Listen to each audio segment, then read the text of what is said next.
ನಮಸ್ತೆ ಪ್ರಿಯ ವೀಕ್ಷಕರೇ, ನಾನು ಡಾಕ್ಟರ್ PK ಪ್ರವೀಣ್ ಬಾಬು, ಆಯುರ್ವೇದ ಮತ್ತು ಮರ್ಮ ಚಿಕಿತ್ಸಾ ತಜ್ಞರು, ದಾವಣಗೆರೆ. ಇವತ್ತಿನ ವಿಷಯ ಏನಪ್ಪ ಅಂತಂದರೆ, ನಮ್ಮ ಅಕ್ಕ ತಂಗಿಯರಿಗೆ ಅಥವಾ ತಾಯಂದರಿಗೆ, ಒಟ್ಟಾರೆ ಸ್ತ್ರೀಯರಿಗೆ ಸಂಬಂಧಪಟ್ಟಂತಹ ವಿಚಾರ. ಸ್ತ್ರೀಯರ ಗುಪ್ತಾಂಗದಲ್ಲಿ ಕಡಿತ ಆಗೋದು ಅಥವಾ ನವೆ ಆಗೋದು ಅಥವಾ ಉರಿಯಾಗೋದು ಅಥವಾ ನೋವಾಗೋದು, ಇದ್ರ ಸಂಬಂಧವಾಗಿ ನಾನು ಕೂಲಂಕುಷವಾಗಿ ಎಕ್ಸ್ಪ್ಲೇನ್ ಮಾಡಲಿಕ್ಕೆ ಕೊಟ್ಟಿದ್ದೇನೆ.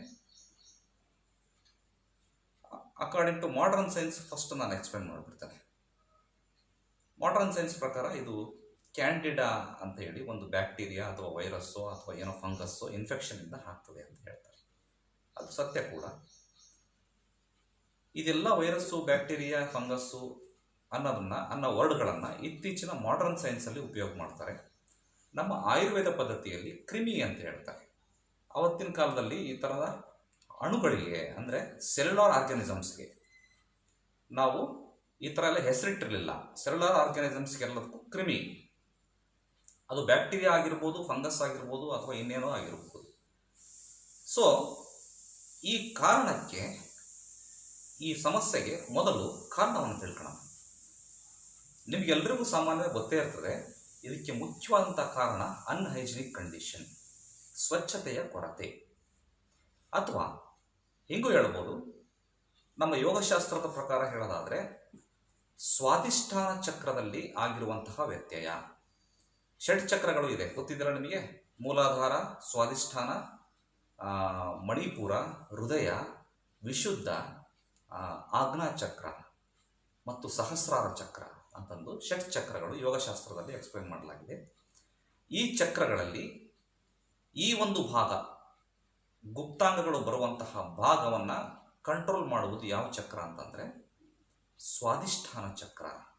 ಸ್ವಾದಿಷ್ಠಾನ ಚಕ್ರದಲ್ಲಿ ಏನಾದರೂ ವೈಬ್ರೇಷನ್ಸು, ನೆಗೆಟಿವ್ ವೈಬ್ರೇಷನ್ಸ್ ಇತ್ತು ಅಥವಾ ಅದರಲ್ಲಿ ಏನಾದರೂ ನ್ಯೂನತೆಗಳಾಯಿತು, ಈ ಥರದ ಸಮಸ್ಯೆ, ಗರ್ಭಕೋಶಕ್ಕೆ ಸಂಬಂಧಪಟ್ಟಿರುವಂತಹ ಸಮಸ್ಯೆ ಆಗಿರ್ಬೋದು, ಮೂತ್ರವಾಹ ಸಂಸ್ಥಾನಕ್ಕೆ ಸಂಬಂಧಪಟ್ಟಿರುವಂತಹ ಸಮಸ್ಯೆಗಳಾಗಿರಬಹುದು, ಅಥವಾ ಕಿಡ್ನಿಯಲ್ಲಾಗುವಂತಹ ಅಶ್ವರಿ ಅಂತ ಹೇಳ್ತೀವಿ, ಸ್ಟೋನ್ಗಳಾಗಿರಬಹುದು, ಈ ಎಲ್ಲ ಸಮಸ್ಯೆಗಳು ಆಗಬಹುದು ಯಾವಾಗ ಸ್ವಾದಿಷ್ಠಾನ ಚಕ್ರದಲ್ಲಿ ವ್ಯತ್ಯಯ ಆವಾಗ. ಸೊ ನಾನು ಕಾರಣವನ್ನು ಎಕ್ಸ್ಪ್ಲೇನ್ ಮಾಡ್ತಾ ಇದ್ದೆ. ಕಾರಣ ಅನ್ಹೈಜಿನಿಕ್ ಕಂಡೀಷನ್, ಸ್ವಚ್ಛತೆಯ ಕೊರತೆ. ಸ್ವಚ್ಛತೆ ಬಹಳ ಮುಖ್ಯ ಆಗ್ತದೆ. ನಾವು ಮುಖವನ್ನು ದಿನಕ್ಕೆ 4-5 ಸರಿ ತೊಳಿತೀವಿ, ಚಂದ ಇಟ್ಕೊಂತೀವಿ. ಬಟ್ ಆ ಪಾರ್ಟಿಗೆ ಯಾಕೆ ತಾತ್ಸಾರ? ಅದು ಕೂಡ ನಿಮ್ಮ ದೇಹದ ಒಂದು ಸೃಷ್ಟಿ ತಾನೆ, ಭಗವಂತನ ಸೃಷ್ಟಿ ತಾನೆ. ಅದ್ರ ಬಗ್ಗೆ ಖಂಡಿತವಾಗೂ ತಾತ್ಸಾರ ಬೇಡ. ಹೆಂಗೆ ಸರ್, ಯಾಕೆ ಅಲ್ಲಿ ಅನ್ಹೈಜಿನಿಕ್ ಕಂಡೀಷನ್ ಆಗುವಂತಹ ಸಾಧ್ಯತೆ ಜಾಸ್ತಿ?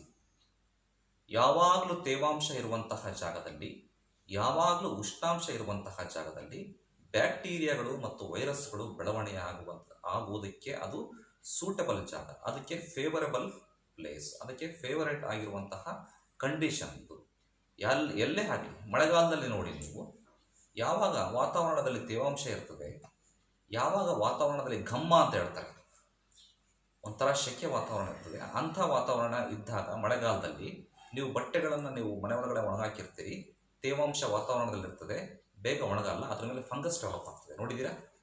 ಅದೇ ರೀತಿ ಆ ಭಾಗದಲ್ಲಿ ಯಾವಾಗಲೂ ತೇವಾಂಶ ಇರೋದ್ರಿಂದ, ಯಾವಾಗಲೂ ಉಷ್ಣಾಂಶ ಇರೋದ್ರಿಂದ ಅಲ್ಲಿ ಬ್ಯಾಕ್ಟೀರಿಯಾ, ವೈರಸ್ಸು, ಫಂಗಸ್ಸು ಡೆವಲಪ್ ಆಗುವಂತಹ ಸಾಧ್ಯತೆ ಹೆಚ್ಚಿದೆ. ಹಾಗಾಗಿ ಸ್ವಚ್ಛತೆಯ ಕಡೆಗೆ ಬಹಳ ಮುಖ್ಯವಾದಂತಹ ಪ್ರಾಧಾನ್ಯವನ್ನು ಕೊಡಬೇಕಾಗಿದೆ. ಹಾಗಾದರೆ ಲಕ್ಷಣಗಳಿಗೇನೇನು? ಲಕ್ಷಣಗಳು ಕಡತ, ಉರಿ, ನವೆ, ನೋವು, ಅಲ್ಲಿ ಆಗಿರುವಂತಹ ಇನ್ಫೆಕ್ಷನ್ನು, ಪ್ರೈವೇಟ್ ಪಾರ್ಟಲ್ಲಿ ಆಗಿರುವಂತಹ ಇನ್ಫೆಕ್ಷನ್ನು ಒಳಗೂ ಕೂಡ ಸ್ಪ್ರೆಡ್ ಆಗ್ಬೋದು, ಗರ್ಭಕೋಶಕ್ಕೂ ಸ್ಪ್ರೆಡ್ ಆಗ್ಬೋದು, ಅಥವಾ ಇನ್ನೇನನ್ನು ಸಮಸ್ಯೆಗೆ ಈಡು ಮಾಡಬಹುದು. ಹಾಗಾಗಿ ಮುನ್ನೆಚ್ಚರಿಕಾ ಕ್ರಮವಾಗಿ ಸ್ವಲ್ಪ ತುರಿಕೆಯ ನವೆ ಬಂದ ತಕ್ಷಣ ಎಚ್ಚೆತ್ಕೊಳ್ಳೋದು ಒಳ್ಳೆಯದು. ನಮ್ಮ ಅಕ್ಕ ತಂಗಿಯರಾಗಿರ್ಬೋದು, ಮಾತೆಯರಾಗಿರ್ಬೋದು. ಲಕ್ಷಣ ತಿಳ್ಕೊಂಡ್ರಿ. ಇದಕ್ಕೆ ಮನೆಮದ್ದಿದೆಯಾ? ಬಹಳ ಸುಲಭವಾಗಿ ಮಾಡುವಂತಹ ಮನೆಮದ್ದಿಗಿಂತ ಮುಂಚೆ ನಾವು ತೊಡುವಂತಹ ಉಡುಗೆ ತೊಡುಗೆಗಳ ಬಗ್ಗೆ ಬಹಳ ಗಮನ ಕೊಡಬೇಕಾಗ್ತದೆ. ಇಂದಿನ ಕಾಲದ ಯುವತಿಯರು ಬಹಳಷ್ಟು ಜನ ಜೀನ್ಸ್ ಪ್ಯಾಂಟ್ಗಳನ್ನು ಉಪಯೋಗ ಮಾಡ್ತಾರೆ. ಜೀನ್ಸ್ ಪ್ಯಾಂಟ್ ಇದೆಯಲ್ಲ, ಅದು ನಮ್ಮ ಭಾರತದ ವಾತಾವರಣಕ್ಕೆ ಸೂಟ್ ಆಗುವಂತಹ ಡ್ರೆಸ್ ಅಲ್ಲ. ಭಾರತ ಉಷ್ಣವಲಯ ಅಥವಾ ಸಮಶೀತೋಷ್ಣ ವಲಯ ಅಂತ ಹೇಳ್ಬೋದು. ಎಲ್ಲಿ ಕೋಲ್ಡ್ ಕಂಟ್ರಿ ಇದೆ, ಯುರೋಪಿಯನ್ ಕಂಟ್ರಿಯಲ್ಲಿ ಯಾವಾಗಲೂ ಶೀತ ಇರ್ತದೆ, ಅವರ ದೇಹವನ್ನು ಬೆಚ್ಚಗಿಡ್ಕೊಳ್ಳಿಕ್ಕೋಸ್ಕರ ಈ ಥರದ ದಪ್ಪನ ಉಡುಗೆ ತೊಡುಗೆಗಳನ್ನು coat, boot, suit, jeans pant ಈ ಥರದ್ದೆಲ್ಲ ವೇರ್ ಮಾಡ್ತಾರೆ. ನಾವು in the name of modernisation, in the name of civilisation, ಪಾಶ್ಚಿಮಾತ್ಯ ದೇಶದ ಉಡುಗೆ ತೊಡುಗೆಗಳನ್ನು ನಾವು ಅನುಕರಣೆ ಮಾಡ್ತೇವೆ. ಭಾರತ ದೇಶದಲ್ಲಿ ಬೇಕಾಗಿರುವಂತಹ ಉಡುಗೆ ತೊಡುಗೆಗಳು ತೆಳುವಾದಂತಹ ಬಟ್ಟೆಗಳು, ಖಾದಿ ಬಟ್ಟೆಗಳು, ಗೊತ್ತಾಯ್ತಲ್ಲ. ಯಾವಾಗ ನಾವು ಅವರನ್ನು ಅನುಕರಣೆ ಮಾಡ್ತೇವೆ, ಆ ಥರದ ಟೈಟ್ ವೇರಿಂಗ್ಸನ್ನು ಹಾಕ್ತಾರೆ ಮಹಿಳೆಯರು, ಆ ಥರದ ಟೈಟ್ ಜೀನ್ಸ್ಗಳನ್ನು ಹಾಕ್ತಾರೆ, ಅದ್ರ ಜೊತೆಗೆ ಪ್ಲಾಸ್ಟಿಕ್ ಪ್ಯಾಡ್ಗಳನ್ನು ಯಥೇಚ್ಛವಾಗಿ ಬಳಸ್ತಾರೆ. ಈ ಥರದ ಉಡುಗೆ ತೊಡುಗೆಗಳನ್ನು ಹಾಕೋದ್ರಿಂದ ಯಾವಾಗಲೂ ಕೂಡ ತೇವಾಂಶ ಅಲ್ಲಿ ಇದ್ದೇ ಇರ್ತದೆ, ಉಷ್ಣಾಂಶತೆ ಯಾವಾಗಲೂ ಇದ್ದೇ ಇರ್ತದೆ. ಬ್ಯಾಕ್ಟೀರಿಯಾ, ವೈರಸ್ಸುಗಳಿಗೆ ಅಥವಾ ಫಂಗಸ್ಗಳಿಗೆ ಬೆಳವಣಿಗೆ ಆಗಲಿಕ್ಕೆ ಫೇವರಬಲ್ ಆಗಿರುವಂತಹ ಒಂದು ಜಾಗವನ್ನು ಅಥವಾ ಸನ್ನಿವೇಶವನ್ನು ನೀವೇ ಸೃಷ್ಟಿ ಮಾಡಿಕೊಟ್ಟಂಗೆ ಆಗ್ತದೆ. ಹಾಗಾಗಿ ನೀವು ಮನೆಮದ್ದಿಗೆ ಹೋಗೋಕ್ಕಿಂತ ಮುಂಚೆ ತಮ್ಮ ಉಡುಗೆ ತೊಡುಗೆಗಳ ಬಗ್ಗೆ ದಯವಿಟ್ಟು ಗಮನಿಸಿ. ನಾನು ಚೇಂಜ್ ಮಾಡ್ಕೊಳ್ಳಿ ಅಂತ ಹೇಳೋಕ್ಕೆ ನಾನು ಯಾರು, ನಾನು ಅದನ್ನು ಹೇಳಲ್ಲ. ಹೀಗಿದೆ, ನೀವು ಚೇಂಜ್ ಮಾಡ್ಕೊಳ್ಳೋದ್ರಲ್ಲಿ ಸೂಕ್ತ, ಒಳ್ಳೆಯದು ಅನ್ನೋ ಒಂದು ಸಲಹೆಯನ್ನು ನಾನು ಕೊಡಬಲ್ಲೆ ನಮ್ಮ ಅಕ್ಕ ತಂಗಿಯರಿಗೆ. ನೆಕ್ಸ್ಟ್, ಮನೆಮದ್ದು ಏನಪ್ಪ ಅಂತಂದರೆ, ಇದಕ್ಕೆ ಬೆಸ್ಟ್ ಮೆಡಿಸಿನ್ ಹೊಟ್ಟೆಯಲ್ಲಿ ತಗೊಳ್ಳೋದು ಬೇಕಾಗಿಲ್ಲ ನೀವು. ಇದು ಲೋಕಲ್ ಇನ್ಫೆಕ್ಷನ್, ಲೋಕಲ್ ಪಾರ್ಟ್ ಮಾತ್ರ ಇನ್ಫೆಕ್ಷನ್ ಆಗಿರೋದ್ರಿಂದ ಮೊದಲನೇ ಹಂತದಲ್ಲಿ ಪ್ರಾಕ್ಷಾಲನ ವಿಧಿ ಅಂತ ಹೇಳ್ತಾರೆ ಆಯುರ್ವೇದದಲ್ಲಿ. ಪ್ರಾಕ್ಷಾಲನ ಅಂತ ಸಂಸ್ಕೃತದಲ್ಲಿ ಅಂದರೆ ಕನ್ನಡದ ಅರ್ಥ ಅದಕ್ಕೆ ತೊಳೆಯುವುದು ಅಥವಾ ವಾಶ್ ಮಾಡುವುದು ಅಂತ ಅರ್ಥ. ಪ್ರಾಕ್ಷಾಲನಕ್ಕೆ ಬಳಸುವಂತಹ ದ್ರವ್ಯಗಳು, ಔಷಧಿಗಳು ಯಾವ್ಯಾವಪ್ಪ ಅಂತಂದರೆ, ಅಳಲೆಕಾಯಿ, ಗ್ರಂಥಿಗೆ ಅಂಗಡಿಗೆ ಹೋಗ್ಬಿಟ್ಟು ಅಳಲೆಕಾಯಿಯ ಚೂರ್ಣವನ್ನು ತಗೊಂಡ್ಬನ್ನಿ. ನೆಕ್ಸ್ಟು ತಾರೆಕಾಯಿ ಚೂರ್ಣವನ್ನು ತಗೊಂಡ್ಬನ್ನಿ. ನೆಲ್ಲಿಕಾಯಿ ಚೂರ್ಣವನ್ನು ತಗೊಂಡ್ಬನ್ನಿ. ಸಮ ಪ್ರಮಾಣದಲ್ಲಿ ಎಲ್ಲವೂ ಕೂಡ 1:1:1 ಸಮ ಪ್ರಮಾಣದಲ್ಲಿ ಅವನ್ನ ಎಲ್ಲ ಮಿಕ್ಸ್ ಮಾಡಿ ಇಟ್ಕೊಂಡ್ಬಿಡಿ. ಆ ಚೂರ್ಣವನ್ನು 2 ಲೋಟ ನೀರಿಗೆ 1 ಚಮಚ ಚೂರ್ಣವನ್ನು ಹಾಕಿ ಮಂದಾಗ್ನಿಯಲ್ಲಿ ಕುದಿಸ್ಬೇಕು. High flame ಇಡಬಾರ್ದು, ತೀಕ್ಷ್ಣಾಗ್ನಿಯಲ್ಲಿ ಕುದಿಸಬಾರ್ದು, ಮಂದವಾಗಿ ಕುದಿಸ್ಬೇಕು. ಆ ಒಂದು 2 ಲೋಟ ನೀರಿಗೆ 1 ಚಮಚವನ್ನು ಹಾಕಿ ಕುದಿಸಿ 2 ಲೋಟ ನೀರಿರೋದು 1 ಲೋಟಕ್ಕೆ ಬರಬೇಕು. ಇದಕ್ಕೆ ಪಾಕವಿಧಿ ಅಂತ ಹೇಳ್ತಾರೆ ಸಂಸ್ಕೃತದಲ್ಲಿ. 1 ಲೋಟಕ್ಕೆ ಬಂದ ಮೇಲೆ ಅದನ್ನ ಸೋಸಿ, ಬಟ್ಟೆಯಿಂದ ಸೋಸಿ, ಆ ಚಲ್ಟ ಪುಡಿಯನ್ನೆಲ್ಲ ತೆಗೆದೆಸ್ತು ಬಿಡಿ. ಆ ಕಷಾಯ ಹಾರಿದ ಮೇಲೆ, ತಣ್ಣಗೆ ಆದ ಮೇಲೆ ಆ ನೀರಿನಿಂದ ಆ ಒಂದು ಗುಪ್ತಾಂಗವನ್ನು ನೀವು ವಾಶ್ ಮಾಡಬೇಕು. ಈ ಥರ ದಿನಕ್ಕೆ 1 ಅಥವಾ 2 ಸರಿ ಮಾಡ್ತಾ ಬರಬೇಕಾಗ್ತದೆ. ಇದು ಎಷ್ಟು ದಿನ ಮಾಡಬೇಕು? ಮಿನಿಮಮ್ 21 ಡೇಸ್ ಮಾಡಬೇಕಾಗ್ತದೆ ವೀಕ್ಷಕರೇ. ಇದನ್ನು ಮಾಡಿದ್ದೇ ಆದಲ್ಲಿ ಖಂಡಿತವಾಗೂ ಈ ಥರದ ಕ್ರಿಮಿಗಳು ಅಂತ ಹೇಳ್ತಾರೆ ಆಯುರ್ವೇದದಲ್ಲಿ, ಅಥವಾ ಮಾಡರ್ನ್ ಸೈನ್ಸ್ ಪ್ರಕಾರ ಬ್ಯಾಕ್ಟೀರಿಯಾ, ಫಂಗಸ್ಸು, ಕ್ಯಾಂಡಿಡಾ, ಅದು ಏನೋ ಹೆಸರಿರ್ತದೆ. ಅದು ಹಲವಾರು ಬ್ಯಾಕ್ಟೀರಿಯಾಗಳಿಗೆ ಹಲವಾರು ಹೆಸರು. ಎಲ್ಲ ರೀತಿಯ ಬ್ಯಾಕ್ಟೀರಿಯಾ, ವೈರಸ್ಸು, ಫಂಗಸ್ಗಳನ್ನು ಹತೋಟಿಗೆ ತರಲಿಕ್ಕೆ ಅಥವಾ ಕಂಟ್ರೋಲ್ ಮಾಡಲಿಕ್ಕೆ ಅಥವಾ ಅವನ್ನು ನಾಶ ಮಾಡಲಿಕ್ಕೆ ಈ ತ್ರಿಫಲಾ ಕಷಾಯ ಅಂತ ಹೇಳ್ತೀವಿ. ಹಳಲೆಕಾಯಿ, ತಾರೆಕಾಯಿ, ನೆಲ್ಲಿಕಾಯಿಯ ಮಿಶ್ರಣವನ್ನು ತ್ರಿಫಲ, 3 ರೀತಿಯ ಫಲದಿಂದ ಮಾಡಿರುವಂತಹ ಚೂರ್ಣ, ತ್ರಿಫಲಾ ಚೂರ್ಣವನ್ನು ಕಷಾಯ ಮಾಡಿ ಆ ಭಾಗವನ್ನು ಪ್ರಾಕ್ಷಾಲನೆ ಅಂದರೆ ವಾಶ್ ಮಾಡಿದ್ದೇ ಆಯದಲ್ಲಿ ಖಂಡಿತವಾಗೂ ಈ ಥರದ ಯೋನಿಯಲ್ಲಿ ಆಗುವಂತಹ ಕಡಿತ ಆಗಿರ್ಬೋದು, ಉರಿ ಆಗಿರ್ಬೋದು, ನವೆ ಆಗಿರ್ಬೋದು, ನೋವಾಗಿರ್ಬೋದು, ಈ ಥರ ಸಮಸ್ಯೆಗಳಿಂದ ದೂರ ಬರಲಿಕ್ಕೆ ಅವಕಾಶ ಇದೆ. ಬಹಳಷ್ಟು ಮಹಿಳೆಯರು ಏನಾಗ್ತದೆ, ಈ ಥರದ ವಿಷಯಗಳನ್ನು ಹೊರಗಡೆ ಹೇಳಲಿಕ್ಕೆ ಸಂಕೋಚ ಪಡ್ತಾರೆ. ಬಹಳ ತೀವ್ರ ಸ್ವರೂಪವಾಗುವವರೆಗೂ ಹಾಗೇ ಬಿಟ್ಕೊಳ್ತಾರೆ, ನೆಗ್ಲೆಕ್ಟ್ ಮಾಡ್ತಾರೆ. ಅಂಥವರಿಗೆ ಇದು ಒಳ್ಳೆಯ ಸಲಹೆ, ಸುಲಭ ಸಲಹೆ, ಅಂಥ ಕಾಸ್ಟ್ಲಿನೂ ಅಲ್ಲ ತ್ರಿಫಲ ಚೂರ್ಣ. ಇದನ್ನು ನೀವು ಮನೆಯಲ್ಲಿ ಮಾಡ್ಕೋಬಹುದು. ಅದ್ರ ಜೊತೆಗೆ ಮನೆಮದ್ದು ಬೇಕು ಹೊಟ್ಟೆಯಲ್ಲಿ ತಗೊಳ್ಲಿಕ್ಕೆ. ನೋಡಿ, ಈ ಒಂದು ಗುಪ್ತಾಂಗ, ಸ್ತ್ರೀಯ ಗುಪ್ತಾಂಗ, ಇದಕ್ಕೆ ಸಂಬಂಧಪಟ್ಟಿರುವಂತಹ ಎಲ್ಲ ಕಾಯಿಲೆಗಳು ಸಾಮಾನ್ಯವಾಗಿ ಪಿತ್ತ ದೋಷದಿಂದ ಬರುವಂತಹದ್ದು, ಅಂದರೆ ದೇಹದಲ್ಲಿ ಹೀಟ್ ಜಾಸ್ತಿಯಾಗಿ ಬರುವಂತಹದ್ದು.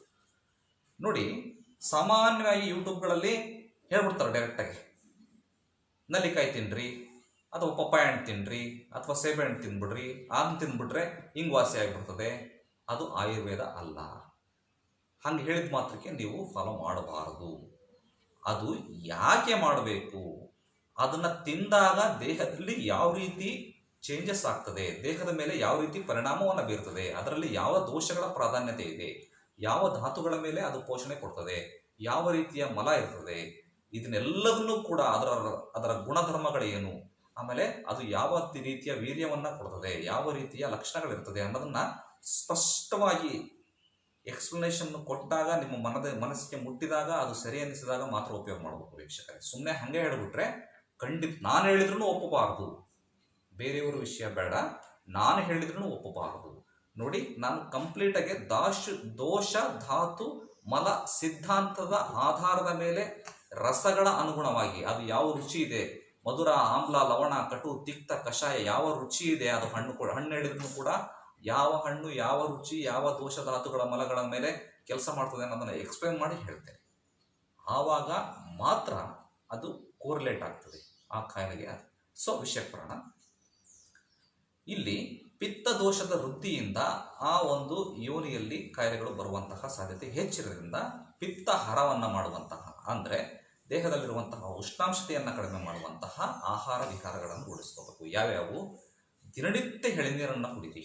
ಎಳೆನೀರಿಗೆ ಕಲ್ಲು ಸಕ್ಕರೆಯನ್ನು ಹಾಕಿ ಕುಡಿದಿದ್ದೇ ಆದಲ್ಲಿ ಖಂಡಿತವಾಗೂ ಈ ಥರದ ಸಮಸ್ಯೆಗಳಿಂದ ಹೊರಬರಲಿಕ್ಕೆ ಸಾಧ್ಯ ಇದೆ. ಎಳೆನೀರು ಹೆಂಗೆ ವರ್ಕ್ ಮಾಡುತ್ತೆ ಸಾರ್ ನಿಮ್ಮ ಪ್ರಶ್ನೆ. ಈ ರೀತಿ ಕಂಪ್ಲೀಟ್ ಸೈನ್ಸನ್ನು ಅರ್ಥ ಮಾಡ್ಕೊಂಡು ಉಪಯೋಗ ಮಾಡಿ ಅಕ್ಕ ತಂಗಿಯರೇ. ಎಳೆನೀರು ಪಿತ್ತಹರ ಅಂದರೆ ಹೀಟನ್ನು ಕಮ್ಮಿ ಮಾಡ್ತದೆ. ಹೀಟನ್ನು ಕಮ್ಮಿ ಮಾಡ್ತು ಅಂತಂದರೆ ಮೂತ್ರ ಉರಿ ಆಗಲ್ಲ, ಅಥವಾ ಆ ಭಾಗದಲ್ಲಿ ಇರುವಂತಹ ಉಷ್ಣಾಂಶತೆ ಕಡಿಮೆ ಆಯ್ತು ಅಂತಂದರೆ ಅಲ್ಲಿ ಬೆವರಲ್ಲ. ಜಾಸ್ತಿ ಬೆವರದೇ ಇದ್ದಾಗ ಅದಕ್ಕೆ ಬ್ಯಾಕ್ಟೀರಿಯಾಸ್ಗೆ, ವೈರಸ್ಗೆ, ಫಂಗಸ್ಗೆ ಡೆವಲಪ್ ಆಗಲಿಕ್ಕೆ ಅವಕಾಶ ಇರಲ್ಲ. ಡ್ರೈ ಏರಿಯಾದಲ್ಲಿ ದೇಹ ತಣ್ಣಗಿರ್ತದೆ, ಪಿತ್ತದಂಶ ಕಡಿಮೆ ಆಗ್ತದೆ. ಅದಕ್ಕೆ ಮತ್ತೆ ಕಲ್ಲು ಸಕ್ಕರೆ ಮತ್ತೆ ಶೀತವೀರ್ಯ ದ್ರವ್ಯ. ಎಳೆನೀರು ಮೊದಲೇ ತಂಪು, ಅದ್ರ ಜೊತೆಗೆ ಪ್ಲಸ್ ಕಲ್ಲು ಸಕ್ಕರೆ ಮತ್ತೆ ಇನ್ನೂ ಅಗೈನ್ ತಂಪು, ಡಬಲ್ ಬೆನಿಫಿಟ್. ಈ ಥರ ಬೆಳಿಗ್ಗೆ ಒಂದು ಸಾಯಂಕಾಲ ಒಂದು ಎಳೆನೀರಿಗೆ ಕಲ್ಲು ಸಕ್ಕರೆಯನ್ನು ಹಾಕಿ ಊಟ ತಿಂಡಿಗಿಂತ ಮುಂಚೆ 21 days ನಮ್ಮ ಆಯುರ್ವೇದದಲ್ಲಿ ಕಾಲಮಾನಗಳನ್ನು ನಿಗದಿಪಡಿಸಲಾಗಿದೆ. ಎಷ್ಟು ದಿನ, ಅದಕ್ಕೆ ಯಮಕಗಳು ಅಂತ ಹೇಳ್ತಾರೆ. 7 ದಿವಸ, 16 ದಿವಸ, 21 ದಿವಸ ಈ ಥರ ಇರ್ತದೆ. ಇದನ್ನ 21 days ಮಾಡಿಕೊಡಿ. ಇದರಿಂದ ಅನುಕೂಲ ಆದರೆ ಭಾಳ ಸಂತೋಷ. ಒಂದು ವೇಳೆ ನಿಮಗೆ ಅನುಕೂಲ ಆಗಲಿಲ್ವಾ, ಖಂಡಿತವಾಗೂ ಇದನ್ನು ಅಲಕ್ಷ್ಯ ಮಾಡಬಾರ್ದು ವೀಕ್ಷಕರೇ. ಹತ್ತಿರದ ಆಯುರ್ವೇದ ವೈದ್ಯರನ್ನು ಸಂಪರ್ಕ ಮಾಡಬೇಕು. ನಿಮಗೆ ಯಾವತ್ತೂ ಕೂಡ ನಾನು ನನ್ನ ಹತ್ರ ಬನ್ನಿ, ನಮ್ಮ ಹಾಸ್ಪಿಟ್ಲಿಗೆ ಬನ್ನಿ ಅಂತ ಹೇಳಲ್ಲ. ನೋಡಿ ವೀಕ್ಷಕರೇ, ಇದು ಜಾಹೀರಾತಲ್ಲ, ಇದು ಅಡ್ವರ್ಟೈಸ್ಮೆಂಟ್ ಅಲ್ಲ, ಇದು ಕೇವಲ ನಿಮ್ಮ ಮಾಹಿತಿಗೋಸ್ಕರ. ನೀವು ಹತ್ತಿರದ ಆಯುರ್ವೇದ ವೈದ್ಯರನ್ನು ಸಂಪರ್ಕ ಮಾಡೋದು, ಅವರ ಸೂಕ್ತ ಸಲಹೆಯ ಮೇರೆಗೆ ಔಷಧಿಗಳನ್ನು ತೆಗೆದುಕೊಂಡಿದ್ದೇ ಆದಲ್ಲಿ ಮುಂದೆ ಆಗುವಂತಹ ಅನಾಹುತಗಳನ್ನು ತಪ್ಪಿಸ್ಕೋಬಹುದು. ಈ ಕಾಯಿಲೆಯಿಂದ ಹೊರಗೆ ಬರಲಿಕ್ಕೆ ಅವಕಾಶ ಇದೆ. ದಯವಿಟ್ಟು ಎಲ್ಲರೂ ಈ ವಿಡಿಯೋವನ್ನು ಎಲ್ಲ ಮಾತೆಯರಿಗೂ ಶೇರ್ ಮಾಡ್ಕೊಳ್ಳಿ. ಎಲ್ಲರೂ ಕೂಡ ಇದ್ರ ಬಗ್ಗೆ ನಾಲೆಡ್ಜ್ ಇರಲಿ. ಮುಂದಿನ ಸಂಚಿಕೆಯಲ್ಲಿ ಮತ್ತೆ ಭೇಟಿಯಾಗೋಣ. ಧನ್ಯವಾದಗಳು ವೀಕ್ಷಕರೇ.